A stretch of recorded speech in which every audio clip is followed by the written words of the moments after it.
دیکھو عذابوں کی دو قسمیں ہیں، خوب سمجھ لیں، یہ ٹاپک چل ہی پڑا ہے تو میں جلدی سے کمپلیٹ کر لوں. ایک عذاب وہ ہوتا ہے جس کے عذاب ہونے میں دو رائے ہو نہیں سکتی ہیں، اس کو قدرتی آفت قرار دیا نہیں جا سکتا. وہ اللہ پراپر ارادہ کرتا ہے کہ میں اس قوم کو تباہ کرنا چاہتا ہوں اور اس کی کوئی سائنٹیفک لاجک نہ بھی ہو تو میں کیا کر دوں گا، اس کو تباہ کر دوں گا. جیسے قوم عاد پہ عذاب آیا، قوم لوط پہ عذاب آیا، قوم سمود پہ عذاب آیا. وہ جو عذاب آیا نا قوم لوط قوم سمود پر، پیغمبر بتاتے، نوح علیہ السلام کی قوم پہ عذاب آیا، اس وقت بارش کا ان کی محکمہ موسمیات والوں کے ہاں دور دور تک کوئی بھی انتظام، کوئی بھی امکان نہیں تھا. یہی وجہ ہے کہ قرآن کہتا ہے نوح علیہ السلام جب کشتی تیار کر رہے تھے تو قوم مذاق اڑاتی تھی کہ نہ کوئی قریب میں دریا ہے نہ سمندر ہے، اور اس موسم میں ویسے بھی بارش نہیں ہوتی، کبھی بھی بارش نہیں ہوئی ہے، دور دور تک بادل کا کوئی ٹکڑا نظر نہیں آ رہا، اور یہ ایسے ڈرے بیٹھے اتنی بڑی کشتی بنا رہے ہیں جیسے پتہ نہیں کیا ہونے والا ہے. تو نوح علیہ السلام نے کیا کہا، ان تسخروا منا فإنا نسخر منکم، تم مذاق اڑاؤ ان قریب ہم تمہارا مذاق اڑائیں گے. کیا نوح علیہ السلام کا سائنسدانوں سے رابطہ تھا، محکمہ موسمیات والوں سے؟ وہی کے ذریعے اللہ بتا رہا تھا کہ ان کی باتوں میں نہ آئے، میں اپنی قدرت سے بغیر کسی سبب کے ایسی بارش برساؤں گا کہ اس میں ہلاک کروں گا، اور صرف نافرمان ہلاک ہوں گے، ایک نافرمان بھی نہیں بچے گا، سارے نیک لوگوں کو بچا لوں گا میں. یہ ایسا عذاب ہے جس کی کوئی سائنٹیفک لاجک بولو نہیں ہے. یہ قرآن سے ثابت ہے کہ اس طرح بھی ہوتا ہے. قوم عاد پہ جو عذاب آیا، فلما رأوه عارضا مستقبلا او فلما رأوه عارضا کیا ہے وہ آیت بھائی، فلما رأوه عارضا مستقبل اودیتهم قالوا هذا عارض ممطرنا. جب انہوں نے بادل کا ٹکڑا، وہ حضرت ہود علیہ السلام بار بار قوم سے کہہ رہے تھے کہ اب عذاب آ رہا ہے، اب میں جا رہا ہوں بستی چھوڑ کر، اب کیا آ رہا ہے، اللہ کا عذاب. تو یہ وہی کے ذریعے بتایا نا، محکمہ موسمیات والوں کے ذریعے نہیں بتایا. تو وہ قوم ہنسنے لگی، پھر دیکھا واقعی کالے بادل آ رہے ہیں، تو اس قوم نے کہا یہ تو بادل ہیں جو نارمل بادل ہوتے ہیں، پانی برسے گا، یہ عذاب کہاں ہے؟ انہوں نے کیا، بل ہوا کیا ہے، ھذا عارض قال بل ہوا مستعجلتم به ریح فیہا عذاب علیم. بارش نہیں ہے، یہ وہ عذاب ہے جس کی تم جلدی مچا رہے تھے، اور اس سے پانی کے بجائے پتھر برسیں گے آسمان سے. تو یہ وہ تھا کہ اس وقت جاپان کے سائنسدان بھی بیٹھے ہوئے ہوتے ہیں نا، محکمہ موسمیات والے، وہ بھی یہ کہتے ہیں یار اس کی کوئی سائنٹیفک لاجک نہیں ہے. بالکل ایسا ہی ہے جیسے عیسیٰ علیہ السلام بغیر باپ کے پیدا ہو گئے، کوئی لاجک ہے اس کی سائنٹیفک؟ یہ اللہ اپنی قدرت دکھاتا ہے، کوئی سبب موجود نہیں ہے مگر اس نے حضرت عیسیٰ کو بغیر باپ کے حضرت مریم کے بطن سے پیدا کیا. پھر ان کی پاک دامنی کا اعلان بھی کروا دیا، لوگوں نے انگلیاں اٹھانا شروع کر دی. بچہ ماں کی گود میں کبھی بھی نہیں بول سکتا، لیکن عیسیٰ ابن مریم ماں کی گود میں بولنے لگے، انی عبد اللہ، میں ولد الزنا نہیں ہوں، اللہ کا بندہ ہوں، اور عام انسان بھی نہیں، اللہ کا پیغمبر ہوں. آتانی الکتاب، اور عام پیغمبر بھی نہیں، مجھے انجیل ملے گی، باقاعدہ پیغمبر یعنی صاحب کتاب پیغمبر ہوں، اور مجھے توحید کا حکم دیا گیا. تبھی بہت سارے جو اس وقت یہودی تھے وہ آپ پر ایمان لے آئے، اور پھر وہ جانتے تھے کہ مریم پاک دامن، یہ خاندان کتنا پاک دامن. تو اللہ پھر نا وہ ساری باتیں illogical ہو رہی ہوتی ہیں، وہ ساری باتیں. تو قوم سمود پہ جو عذاب آیا، قوم عاد پہ جو عذاب آیا، لوط علیہ السلام کی قوم پہ عذاب آیا کہ تھوڑے سے لوگوں کو اللہ نے نکالا اور پوری قوم کو الٹا کر کے تباہ کر دی، اور پتھروں کی بارش بھی برسائی آسمان سے. تو اس طرح کے عذاب اب بھی آ سکتے ہیں، لیکن جب اس طرح کے عذاب آتے ہیں تو اس میں میجورٹی نافرمانوں کی ہلاک ہوتی ہے. جیسے یہاں جو ہلاک ہوئی نا، سارے نافرمان ہلاک ہوئے اور سارے نیک لوگوں کو اللہ نے بچا لیا. کچھ عذاب ایسے ہوتے ہیں جن کے بارے میں ہمارے لیے یہ دعویٰ کرنا کہ یہ واقعی عذاب ہے یا آزمائش ہے، یہ ہمارے لیے ممکن نہیں ہے. سمجھ میں آ رہی ہے بات؟ یہ وہ عذاب ہیں جن کی کوئی نہ کوئی لاجک ہوتی ہے، جو دنیا میں ہمیشہ سے آ رہے ہیں. حضرت عمر رضی اللہ تعالیٰ عنہ کے دور میں قحط پڑا ہے، شدید ترین قحط پڑ گیا، اتنا زبردست قحط پڑا کہ حضرت عمر نے چور کی سزا ہی ختم کر دی. سمجھ میں آ رہی ہے بات؟ بھئی اگر ہم چور کا ہاتھ کاٹیں تو بھوک سے لوگ مر رہے ہیں، چوری نہیں کریں گے تو کیا کریں گے وہ؟ حالانکہ ہاتھ کاٹنے کا حکم کس نے دیا ہے؟ قرآن نے. کیا حضرت عمر قرآن کی آیت کا انکار کر سکتے ہیں؟ لیکن انہوں نے کہا نہیں بھائی ابھی یہ سزا جاری نہیں ہو سکتی, بھوک سے مر رہے ہیں. اس دور میں اگر کوئی یہ کہے کہ یار یہ جو قحط پڑا یہ لوگوں کے گناہوں کا عذاب ہو, بھائی تاریخ میں اس جیسی عادلانہ حکومت اور اس جیسے پرہیزگار لوگ دنیا میں وجود میں اب تک نہ اس سے پہلے نہ اس کے بعد کبھی وجود میں آئے ہیں. لیکن پھر بھی قحط پڑا ہے کہ نہیں پڑا؟ اس دور میں کوئی کہہ دیتا یہ خدا کا عذاب ہے نافرمانی پر, تو یہ عذاب نہیں ہے, یہ کیا ہے؟ یہ آزمائش ہے. اب سوال پیدا تو اللہ کو کیا ضرورت تھی لوگوں کو آزمائش میں ڈالنے کی؟ تو بھائی اللہ کی باتیں کس سے پوچھی جائیں گی؟ اللہ سے پوچھی جائیں گی نا. اللہ جو کام کرتا ہے لا یسأل عما یفعل, قرآن میں اللہ نے بتا دیا میں جو کروں گا مجھ سے نہیں پوچھا جائے گا میں کیوں کر رہا ہوں, تم جو بھی کرو گے تم سے پوچھا جائے گا. اب اللہ نے سیلاب بھیج دیا نا, یہ اللہ نے بھیجا ہے, اللہ سے نہیں پوچھا جائے گا اللہ کیوں بھیجا. ہم سے پوچھا جائے گا جب آ گیا اتنے لوگ مر گئے تم نے مدد کیوں نہیں کی ان کی, یہ ہم سے پوچھا جائے گا کہ تم نے اپنی. اب اگر کوئی کہے کہ اللہ نے کوئی سندھ کی عوام پہ اتنا ترس آ رہا تھا تو اتنا بڑا عذاب بھیجا کیوں اللہ نے, اس کا مطلب آپ سوال کس سے کر رہے ہو؟ اللہ سے کر رہے ہو. تو اللہ سے نہیں پوچھا جائے گا, پوچھا ہم سے جائے گا. تو اللہ نے تو جو کرنا ہے وہ کرے گا, پوچھا ہم سے جائے گا کہ تمہاری جو اس موقع پہ ذمہ داری تھی وہ تم نے پوری کی ہے یا نہیں کی. تو میں دوسری قسم جلدی اس کو ڈیفائن کر دوں تو یہ قسم وہ ہوتی ہے جو نیچرل ہے, جو دنیا میں ہمیشہ سے ہو رہی ہے, چاہے عادلانہ حکومت ہو یا ظالمانہ حکومت ہو. قحط بھی دنیا میں آتے ہیں, نارمل ہے, بارشیں بھی رک جاتی ہیں, زلزلے بھی آتے ہیں. اب جاپان میں جو صبح شام زلزلے آ رہے ہیں اس کا یہ مطلب نہیں ہے کہ جاپانیوں نے کوئی الگ سے ظلم دنیا میں کیا ہوا ہے, وہ تو پٹے ہیں بیچارے اس سے. ہیروشیما اور ناگاساکی کے بم کے مارے ہوئے لوگ ہیں, تو آنا تو ان پہ چاہیے تھا زلزلے, جو امریکہ پہ آنا چاہیے تھا نا, جنہوں نے ہیروشیما کو اور ناگاساکی کو تباہ کیا. آ کس پہ رہے؟ اب وہ قیامت کے دن اللہ سے کہیں اللہ ٹھیک ہے ہم کافر تھے, ہم چینگ پونگ کرتے تھے, لیکن ہم تو آدھی سزا تو ہمیں دنیا میں مل گئی تھی ہیروشیما اور ناگاساکی پہ, پھر بھی عذاب آ رہے ہیں. تو ہم کیا کہیں گے بھائی جو پہاڑی علاقہ ہے اس میں زلزلے زیادہ آتے ہیں. سوات مردان میں زلزلے زیادہ آتے ہیں, کراچی میں کم آتے ہیں. بدماشیاں کراچی میں زیادہ ہیں, سوات مردان میں کیا ہیں کم ہے. لاہور میں تو ماشاءاللہ کوئی لاہوری بیٹھے ہو تو پیشگی معذرت, سب سے کم زلزلے کہاں آتے ہیں؟ میرے خیال ہے لاہور میں آتے ہیں. تو یہ نیچرل ہے. اب دیندار آدمی کیا کرتا ہے؟ وہ کیا کرتا ہے کہ بجائے اس کے کہ تو نے نیچے اپنا گھر بنایا ہوا ہے اوپر چلا جا, وہ اوپر جانے کے بجائے نیچے تہجد زیادہ اخلاص سے شروع کر دیتا ہے.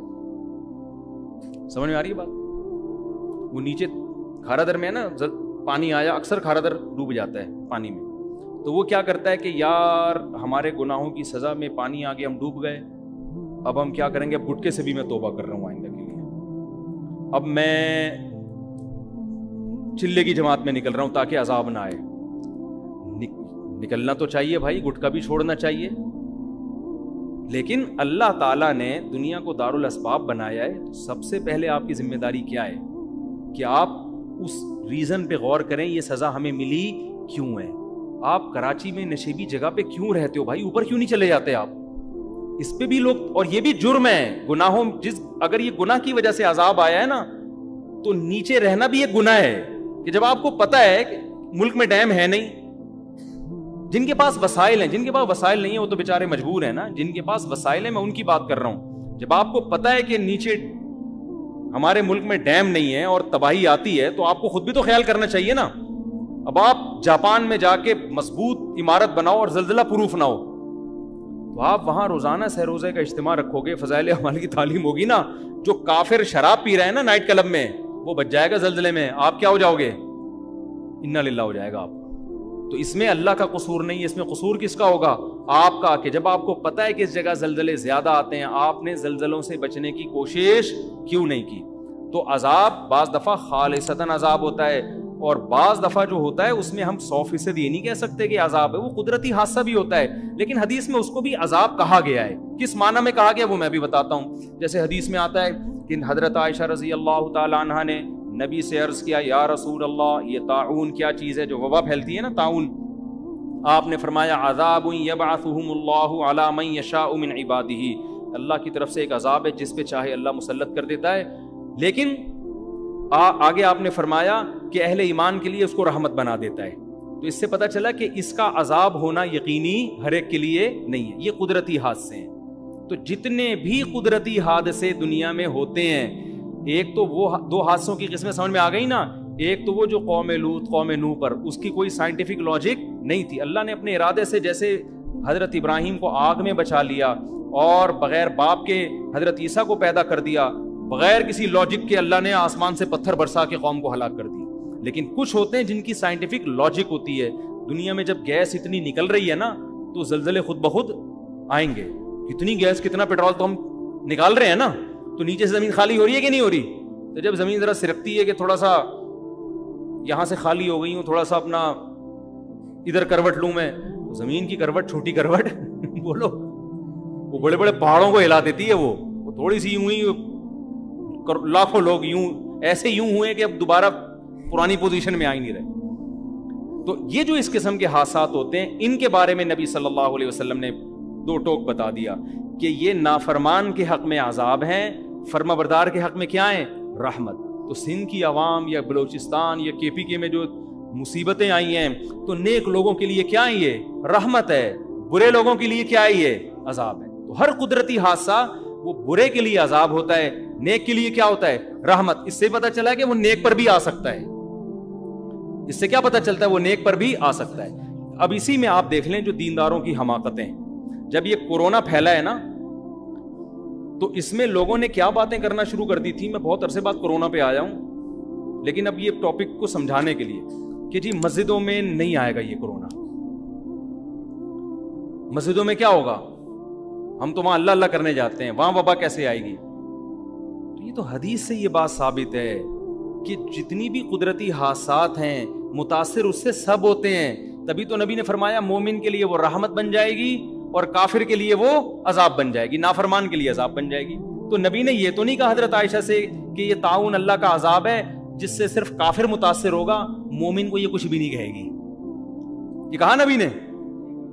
کب کہے گی اس کو بھی لیکن اس کے جب وہ تکلیف میں آئے گا تو گناہ معاف ہوں گے، مرے گا تو شہادت کا درجہ ملے گا. کیا خیال ہے؟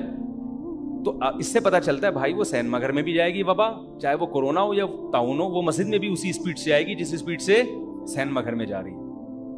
تو لہذا اگر سینما گھر میں احتیاط کرنی ہے تو کہاں ہے؟ مسجد میں بھی اسی طرح احتیاط کرنی ہے.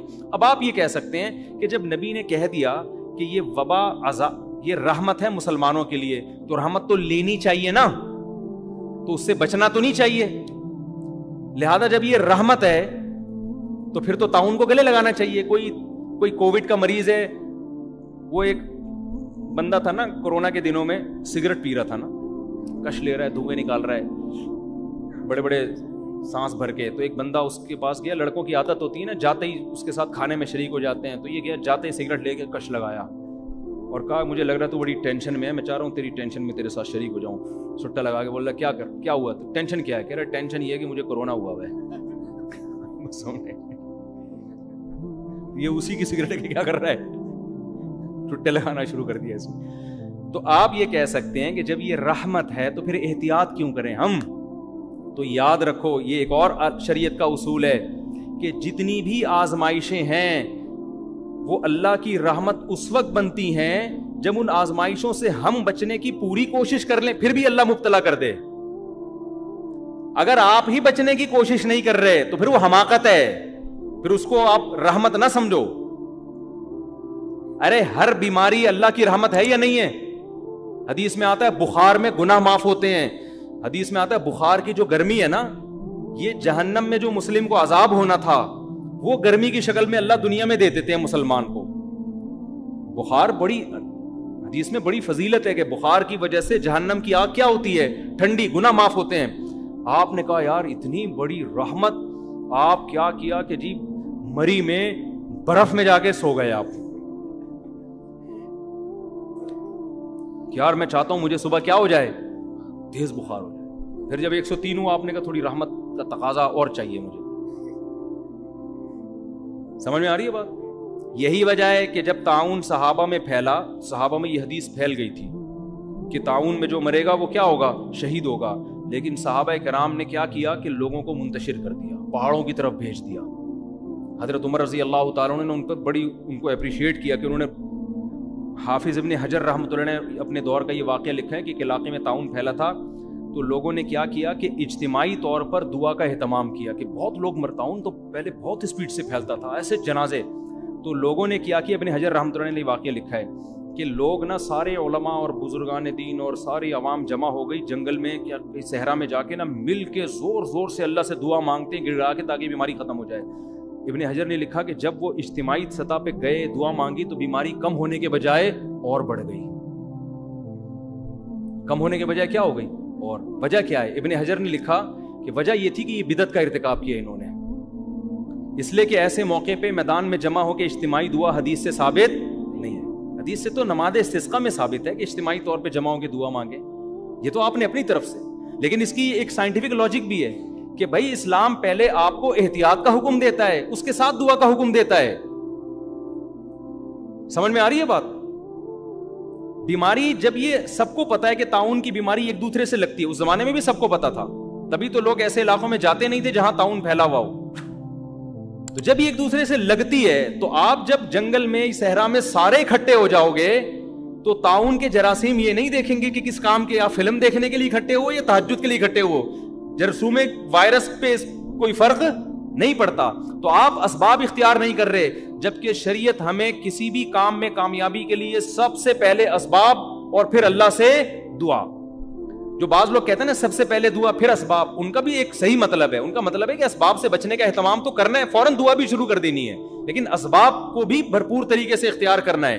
سمجھ میں آ رہی ہے بات کہ نہیں آ رہی؟ تو ابن حجر رحمۃ اللہ علیہ نے لکھا ہے کہ اتنا کراؤڈ ہوا اور سب نے بہت گڑ گڑا کے دعائیں مانگی، مگر جو موت کا تناسب تھا وہ پہلے سے بہت تیزی سے بڑھ گیا. تو وجہ اس کی یہی ہے کہ بھائی آپ، اور یہ حماقت آج بھی لوگ کر رہے ہوتے ہیں، آج بھی لوگ کر رہے ہوتے ہیں. بیمار آدمی کے بھائی احتیاط پر کو فوکس کرو، اس کی صحت کا خیال کرو، وہ کر نہیں رہے ہوتے اور اس کے ساتھ صرف دعا پر ایک دعا تو بہت ہی ضروری ہے. ایک آخری بات کر کے بس بیان ختم کرتا ہوں کہ دیکھو یہ تو میں نے دو قسم کے حادثات کی پوری ڈیٹیل بتا دی نا، کہ ایک تو وہ واقعی جو خالصتاً قدرتی ہوتے ہیں، اور ایک وہ جس کی لاجک زمین میں ہمیشہ سے نیک لوگوں پر بھی آفتیں آتی ہیں، بروں پر بھی آتی ہیں، بیماریاں بھی اور زلزلے بھی اور طوفان بھی. تو ہمیں بجائے اس بحث میں کہ یہ عذاب ہے کسی کے گناہ کی وجہ سے یا یہ کیا ہے، ہمیں وہ یہ تو اللہ کا کام تھا نا جو اللہ نے کیا. ہمیں اللہ کہتا ہے تم وہ کرو جو تمہاری ذمہ داری. ہماری ذمہ داری کیا ہے؟ ایسے موقع پہ وہ کرنا ہے جو صحابہ کیا کرتے تھے، غریب کے ساتھ تعاون. اور مشرک کیا کیا کرتے تھے کہ جب اللہ کو اس پہ اتنا ترس آ رہا ہے تو اللہ نے اس کو غریب بنایا کیوں؟ تو وہ آج بھی کہہ سکتا ہے مشرک کہ اگر اللہ ہم سے کہہ رہا ہے کہ سیلاب زدگان کی مدد کرو تو اللہ کو اتنا ان پہ ترس آ رہا ہے تو سیلاب بھیجا کیوں؟ ٹھیک ہے نا، اللہ نے زلزلہ ڈالا کیوں؟ تو اللہ کہے گا جو میرا کام ہے بھائی وہ میں کروں گا، جو تمہارا کام ہے کس نے کرنا ہے؟ تم نے. اور یہ بھی ذہن میں رکھو کہ عذاب یہ جو قدرتی آتے ہیں نا، یہ بھی بعض دفعہ خالصتاً عذاب بھی ہوتے ہیں. اس کی وجہ یہ ہوتی ہے کہ آپ نے اس سے بچنے کا اہتمام نہیں کیا ہوتا. ہمارے ملک میں ہمارے حکمرانوں نے ڈیم بنانے کا اہتمام نہیں کیا. جب بھی ڈیم بنانے کی کوشش کی گئی ہے عوام نے رکاوٹ ڈالی ہے، بے وقوف عوام نے، جو آپ کے علاوہ کی بات کر رہا ہوں میں. نوشہرہ کے بارے میں بات کی گئی تھی جی، کالا باغ ڈیم بن گیا تو نوشہرہ ہلاک ہو جائے گا، ڈوب جائے گا. حالانکہ وہ ڈیم نہیں بنا تو نوشہرہ کیا ہو گیا ہے؟ ڈوب گیا ہے. لیکن ہمارے پبلک میں سینس بولو نہیں. تو یہ اب یہ اللہ کا، یہ تو قدرتی آفت بھی نہیں ہوئی نا، یہ تو ہماری اپنی یہ تو ایسے جیسے مری کے برف خانے میں جا کے لیٹ گیا، ٹھیک ہے نا. اور کہ نیچرل ہے بیمار ہونا، بخار ہونا. بھائی نیچرل جب ہوتا ہے جب آپ کے گھر میں وائرس داخل ہوتا. آپ تو خود برف میں نہا رہے ہو اور ٹھنڈے پانی سے نہا رہے ہو برف میں جا کے آپ. تو یہ تو حماقت ہے. تو دنیا میں ہر جگہ، امریکہ میں اس سے زیادہ بارشیں ہوتی ہیں، وہاں کیوں نہیں ہوتا؟ تو ہم نے تو کوئی انتظام. اور ایک فلسفی کا بیان آیا تھا کچھ دن پہلے کہ ہمارے ملک میں ڈیم ہے نہیں اور یہ مولوی لوگ بچے پیدا کرنے کی ترغیبیں دے رہے ہیں. کچھ دن پہلے ان کا بیان آیا، ڈیم ہے نہیں، پانی ہے نہیں اور بچے پیدا کرنے کی. میں نے کہا اس پاگل کو دیکھو، ابھی بھی کہہ رہے ہیں ہمارے ملک میں پانی نہیں ہے. کوئی ایک بچہ بتاؤ جو پانی کی کمی سے ہلاک ہوا ہو. فضول قسم کے، پاگل قسم کے لوگ اللہ نے ہم پہ مسلط. یہ ہمارے وہ ہیں جو بڑے بڑے اسکالرز ہیں، فلسفی ہیں. وہ خدا کے بندے، تو اس ایک ہی تو نعمت ملی ہوئی ہے، نسل بھی روک دیں گے تو بچے گا کیا ہمارے پاس؟ اتنا پانی زمین کی رگوں میں سیلاب میں داخل ہوا ہے نا کہ نکالتے نکالتے تھک جاؤ, یہ ختم ہونے والا نہیں ہے. وہ جو چیف جسٹس کا بیان آیا تھا نا پرانا کہ اتنے لیٹر پانی روزانہ ہم زمین سے نکال رہے ہیں اور بچوں کی اسپیڈ بہت تیزی سے ہے اور اتنا پانی ختم ہو رہا ہے, میں نے اس پر بیان دیا تھا یہ پانی نکلنے کی اسپیڈ تو بتا رہے ہیں, زمین میں پانی جا کتنا رہا ہے اس پہ انہوں نے کوئی رپورٹ پیش کی نہیں ہے. بے وقوفوں والے کام کر رہے ہو یار تم. ہمارے حکمرانوں کی اللہ معاف فرمائے ابھی حالت پتہ ہے کیا ہے کہ یورپ اور امریکہ کی وفاداری میں ان سے بھی 2 ہاتھ آگے نکل گئے. وہ بھی کہہ رہے ہیں یار اتنے ماڈرن تو ہم نہیں ہوئے جتنے تم ہو گئے ہو, ایسی باتیں تو ہم نہیں کرتے جیسی تم کر رہے ہو, یہ دلائل تو ہم نہیں دیتے جو دلائل تم دے رہے ہو. میرے بیان پہ کسی نے کمنٹس کیے ہوئے تھے کہ مولوی بچے پیدا کرنے کی ترغیب دے رہا ہے اور اس وقت دنیا میں سب سے بڑا مسئلہ ہی آبادی کا بڑھنا ہے. بھائی یہ باتیں انگریز نہیں کر رہا, انگریز سے پوچھو گے وہ یونائٹڈ نیشن کی رپورٹ ہے کہ اس وقت دنیا میں آبادی کا ریشو خطرناک حد تک گر گیا ہے. سالوں کے پاس نہ کمبختوں کے پاس کوئی رپورٹ ہے نہ گورے کا پتہ کہ وہ کہہ کیا رہا ہے, اور بیٹھ کے پھر بس مولوی کا بیان آ گیا نا تو سمجھتے ہیں دقیانوسی پر مبنی ہوگا. یونائٹڈ نیشن کی رپورٹ ہے یہ بی بی سی میں شائع میں نے خود پڑھی ہے کہ بچوں کی جو گروتھ ریشو ہے نا وہ خطرناک حد تک گر گیا ہے.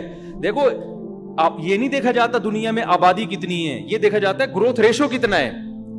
وجہ اس کی یہ کہ دنیا میں ایک اسٹیبل لائف کے لیے بوڑھوں کا اتنا ریشو, اس کے مقابلے میں جوانوں کا اس سے ڈبل کم از کم ریشو ہونا چاہیے کم سے کم, تاکہ وہ بوڑھے قوم پہ بوجھ نہ بنے.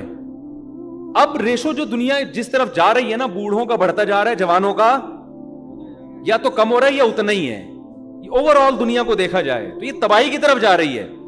تبھی تو امریکہ, کینیڈا اور اتنے بڑے بڑے ملکوں میں بچوں کی پیدا کرنے پر کوئی پابندی نہیں ہے, وہ تو پیسے دے رہے ہیں یار. آسٹریلیا میں بچہ پیدا کرنے پر پیسے ملتے تھے تو پاکستانیوں نے اس کے علاوہ سارے کام چھوڑ دیے وہاں جا کے. تو آسٹریلیا نے ایک لا چینج کر لیا کہ یار یہ کمبخت تو آگے کچھ کر ہی نہیں رہے سوائے بچے پیدا کرنے کے.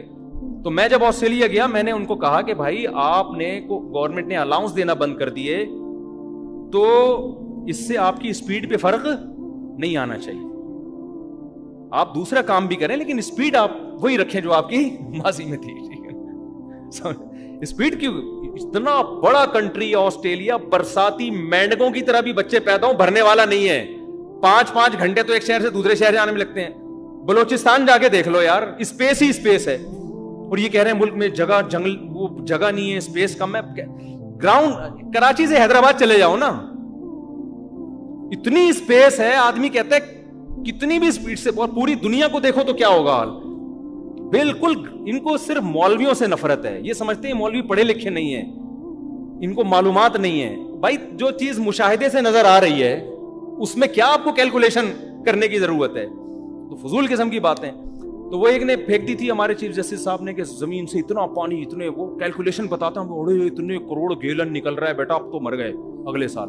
کمبختو جا کتنے کروڑ گیلن رہا ہے. ابھی جو زمین کی رگوں میں اس بارشوں میں پانی گیا ہے نا, نسلیں پی سکتی ہیں یہ پانی. اور اگر ڈیم بنے ہوئے ہوتے کتنی بجلی پیدا ہوتی. اس میں جو ہے نا آپ جو مچھلیوں کی جو بریڈ کتنی کر سکتے تھے, اس میں 20 کام ہو سکتے ہیں. سارا زور کروڑوں روپے کا سرمایہ بچوں کی سپیڈ روکنے پر لگایا ہوا ہے, جو پیسہ آپ کا وہاں خرچ ہونا چاہیے. حتیٰ کہ روکا جا رہا ہے نسل کو کہ بچے تعلیم یافتہ نہیں ہوں گے لہذا 2 ہی اچھے. اور آپ کو پتا ہے ایجوکیشن پہ اتنا خرچ نہیں ہو رہا جتنا فیملی پلاننگ پہ خرچ ہو رہا ہے. یہ بھی آپ کو ہم لطیفے سنا رہا ہوں میں بیٹھ کے, یعنی لطیفے سے مراد خبریں سچی ہیں لیکن یہ ہماری گورنمنٹ کے لطیفے ہیں. یعنی تعلیم کے نام پہ نا کہ بچے کم ہوں گے تو ایجوکیٹڈ ہوں گے, تو اس میں فیملی پلاننگ کے لیے جو بجٹ رکھا ہے نا تاکہ بچے ایجوکیٹڈ ہوں, ایجوکیشن کے لیے اتنا بجٹ نہیں ہے. سمجھ رہے ہو, تعلیم کو فروغ دینے پر اتنا پیسہ خرچ نہیں ہو رہا جتنا مانع حمل تدبیریں کے لیے اور جو اس کے لیے جو لیکچرز ہو رہے ہیں اور اس کے لیے جو موٹیویٹ کیا جا رہا ہے عورتوں کو گاؤں گاؤں جا کے, اس پہ زیادہ پیسہ خرچ ہو رہا ہے. تو سارے فضول قسم کی. اللہ کا شکر ہے اللہ نے ہمیں مدرسے میں پڑھا لیا. میں تو اللہ کا بڑا شکر ادا کرتا ہوں تاکہ ہمارا گھر بھی الحمدللہ اس بہانے آباد ہو گیا, ورنہ ہم بھی پڑھے ہوئے ہوتے تو آج ہماری ایک بیوی ہوتی, ایک آدھ بچہ ہوتا, میری زندگی کا سارا مزہ ہی خراب ہو گیا تھا یار. ابھی تو ہم کسی ملک سے جاتے ہیں ایسے بچے انتظار کر رہے ہوتے ہیں, ابا آ رہے ہیں, ہر سائز کا بچہ ہے ماشاءاللہ, بیٹے بھی اللہ نظر بس سے بچائے. میں تو کہتا ہوں یار اسلام کا یہی ایک احسان ہمارے اوپر اتنا بڑا ہے کہ اسلام نے ہمارے گھر کو آباد کر دیا, اور بڑھاپے میں یہ سارے جوان ہو چکے ہوں گے انشاءاللہ, یہ سارے جوان ہو چکے ہیں بڑھاپے میں, وہ اس کے اپنے مزے ہیں. تو پتہ نہیں دو بچے لے کے کیا کر رہے ہیں یار لوگ. تم ٹھیک ہے, یہ بھی ان کو بھی پھینکنا نہ کہیں, یہ بھی اچھے ہیں, گھر بھرا ہوا ہو, ہزار گز کے بنگلے, دیواریں کھا رہی ہیں یار, آبادی نہیں ہے گھروں کے اندر. بڑھاپے میں اپنے مزے, داماد ہوں گے ہول سیل کے حساب سے, بہویں ہوں گی, ان کے بچے ہوں گے, دادا پٹھانوں میں جا کے پشاور میں دیکھو دادا کے مزے ایسے ہیں آپ مائیکل جیکسن کے مزے بھول جاؤ گے. میں تو دیکھتا ہوں نا جا کے پٹھانوں میں, پشاور مردان, وہ ایک دادا بیٹھا ہوگا, وہ میرا پوتا ہے, وہ نواسا ہے, یہ 8 چاچے ہیں, یہ پتہ نہیں اتنی بڑی فیملی ہوتی ہے, دادا بیٹھ کے کھا رہا ہوتا ہے اکیلا, اور عزت بھی مل رہی ہوتی ہے اس کو. تو خیر اب یہ تو ٹاپک میں کئی بار چھیڑ چکا ہوں, کہاں سے کہاں چلے ہم. تو اصل بات کہہ رہے تھے غریبوں کو کھانا کھلا دیا. ہاں آخری بات جو ہے نا وہ یہ رہ گئی تھی کہ ہمارے یعنی سبق کے لیے ہمیں ہر مصیبت کو اپنے لیے عذاب ہی سمجھنا چاہیے. یہ شریعت کی تعلیم ہے, چاہے حقیقت میں وہ عذاب ہو یا نہ ہو, ہمیں یہ سمجھنا چاہیے. میں اسی مثال سے سمجھاتا ہوں. جب کراچی کے حالات خراب ہوئے تھے نا, تو علماء بہت کہہ رہے تھے یہ بدعمالیاں جن کی سزا مل رہی ہیں, بالکل ٹھیک بات تھی, یہ بدعمالیوں کی سزا. اور یہ جو سیلاب آیا ہے اس میں جو میں کہہ رہا ہوں نا کہ یہ ضروری نہیں کہ عذاب ہو, تو یہ بھی ضروری نہیں کہ عذاب نہ ہو, عین ممکن ہے کہ یہ کیا ہو, عذاب بھی ہو. ہمیں کیا کرنا ہے؟ تو ہمارے حضرت فرمایا کرتے تھے کہ ہم میں سے ہر آدمی کو سوچنا چاہیے دنیا میں کہیں بھی آفت آئے تو ہمیں یہی سوچنا چاہیے یہ عذاب ہی ہے, اور کسی اور کے گناہوں کی سزا نہیں بلکہ میرے گناہوں کی سزا ہے. یہ اللہ ہم سے چاہتا ہے کہ بے شک وہ کسی اور کے گناہ کی سزا ہے, یا سزا نہیں بھی, یہ قدرتی حادثہ ہے, لیکن جس کے دل میں اللہ کا خوف ہوتا ہے وہ یہ سمجھتا ہے کہ یہ عذاب ہی ہے اور یہ میرے گناہوں کی وجہ سے, وہ اپنے گناہوں کا استحضار کرتا ہے. دیکھو نبی سے بڑھ کر دنیا میں کوئی ہو سکتا ہے؟ حدیث میں آتا ہے جب بھی مدینہ میں گہرے بادل آتے تھے آپ صلی اللہ علیہ وسلم خوف زدہ ہو جاتے اور مسجد میں جا کے دعائیں مانگنا شروع کر دیتے. حالانکہ گہرے بادل آنا کیا ہے, نیچرل ہے, اور نبی سے تو کوئی گناہ ہوتا ہی نہیں ہے, لیکن جس کے دل میں تقوی اللہ کا خوف ہوتا ہے نا, وہ تو نبی یہی سمجھتے تھے. پھر نبی جا کے دعا مانگتے, اے اللہ تو نے مجھ سے وعدہ کیا ہے کہ جب تک میں ان کے درمیان موجود ہوں تیرا عذاب نہیں آئے گا. حالانکہ مدینہ میں تو اب بھی بادل آتے ہیں. تو اس سے پتہ چلتا ہے کہ جس کے دل میں خوف ہوتا ہے بھائی, وہ تو ہر مصیبت کو اپنے گناہ کی سزا سمجھنا ہمیں. یہ تو میں نے ایک نالج کے لیے ایک پورا بیان کیا. جب کراچی کے حالات خراب ہوئے تھے, بہت قتل و غارت ہو رہا تھا, حضرت بار بار ہمیں نصیحت کرتے تھے کہ دیکھو یہ گناہوں کا عذاب ہے جو کہ کسی اور کے گناہوں کا عذاب. اپنے بارے میں انسان خوش فہمی مبتلا ہو جاتا ہے, میں تو بڑا نیک ہوں, میں تو تہجد گزار ہوں, میں تو نمازی ہوں, میں تو حاجی ہوں, میں تو یہ ہوں. فرمایا سمجھو یہ میرے گناہوں کا عذاب ہے. تو حضرت کہتے ہیں میں یہ سمجھتا ہوں مجھ سے کوئی کوتاہی ہوئی ہے جس کا یہ عذاب ہے. تو استحضار ہم سب کو یہی کرنا چاہیے. کچھ بھی آفت آ رہی ہے اپنے گریبان میں جھانکے, بھائی شاید یہ میرے سے کوئی غلطی ہوئی ہے جس کا یہ عذاب. اگر کوئی عالم بہت نیک ہے, کوئی گناہ نہیں ہو رہا اس سے, وہ یہ سمجھے میں تبلیغ میں کوتاہی کر رہا ہوں, جتنا میرے ذمے تھا حق بیان کرنا میں اتنا حق بیان نہیں کر رہا, جس کی وجہ سے یہ عذاب ہے. تو سمجھنا ہم سب کو یہی چاہیے کہ یہ میرے گناہوں کی سزا ہے, لہذا اللہ سے توبہ اور استغفار کرنا چاہیے. اس کا فائدہ کیا ہوگا؟ اگر یہ واقعی آپ کی گناہوں کی سزا ہے, توبہ استغفار سے معاف ہوگی. نہیں ہے تو توبہ استغفار کرنے پہ کوئی ٹیکس لگتا ہے کیا؟ آپ کے درجات کیا ہو جائیں گے؟ بلند ہو جائیں گے. اللہ کی نظر میں مقام بڑھ جائے گا. اللہ کہے گا سزا اس کو ملی ہے, گناہ اس کے تھے, اور یہ بندہ میرے کتنا خوف رکھتا ہے کہ یہ سمجھ رہا ہے کہ یہ میرے گناہوں کی, اس سے اللہ کا قرب آپ کو کیا ملے گا؟ اور زیادہ ملے گا.